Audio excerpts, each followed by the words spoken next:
ئێستا حکوومەت و پارلەمانی کوردستان لە گفتوگۆدان بۆ ئەوەی بڕیاری بەخشینی شەهیدان و پێشمەرگە و هێزەکانی ناوخۆ لە پێشینەی خانوبەرە و هاوسەرگیری پەسەند بکەن. ڕۆژی دوێ ئەو مانگا ژمارەی یاسایی پارلەمانتاران ئەو پێشنیاریان ئاراستەی سەرۆکاتی پارلەمان کردووە بۆ ئەوەی خوێندنەوەی یەکەمی بۆ بکرێت. فراکسیۆنی سەوز کە لەو خولەی پارلەماندا زۆرترین پرۆژە یاسای پێشکەش کردووە بڕیاری بەخشینی شەهیدان و پێشمەرگە و هێزەکانی ناوخۆ لە پێشینەی خانوبەرە و هاوسەرگیری پێشنیاری ئەو فراکسیۆنەیە.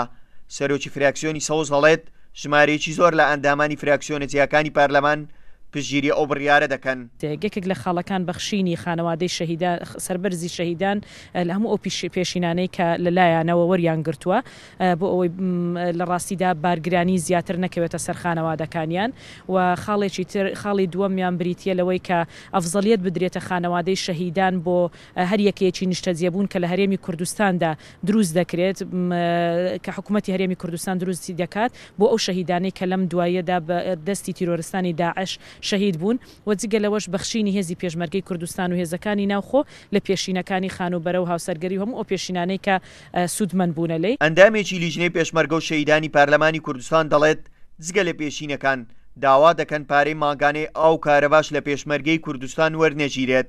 هەم لە کۆبوونەوەی لیژنەی پێشمەرگەدا هەم لە کۆبوونەوەکانی پەرلەماندا لە بەتایبەتی کە لەسەر ڕەوشی پێشمەرگە و لەسەر راپۆرتی لیژنەی پێشمەرگە تاوتوێ دەکرا زۆربەی ئەندامانی پەرلەمان زۆربەیان پێشنیاریان کرد بە شێوێکی گشتی هەمومان لەگەڵەوەدا بووین لەو پێشینانە خۆش ببێت و لە حکوومەتی هەرێمی کوردستان و لە هەمان کاتیشدا لە بەشێک پێشنیاری تر هەبوو کە لە پارەی ئاو کارە باش ببوێرن. بە گوێرەی زانیاریەکانی کورسات نیوز لە کۆبوونەوەی نێوان پارلەمان و حکوومەت پارلەمانتاران داوایان کردووە هێزەکانی پێشمەرگە و ناوخۆ لە پێشینەکان ببەخشرێن، بەڵام وەزیری دارایی ڕایگەیاندووە بۆی ئەو بارودۆخە ئابوووریەی کە ئێستا لە هەرێمی کوردستان هەیە حکوومەت تەنیا دەتوانێت پێشمەرگە شەهیدەکانی شەڕی داعش ببەخشێت لە پێشینەکان. دووری نێوان حکوومەت و پەرلەمان دەمەترێکە.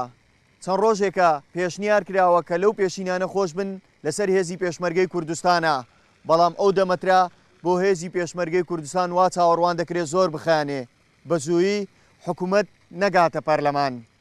هاوکار عەبدوڕەحمان، کورسات نیوز، هەولێر.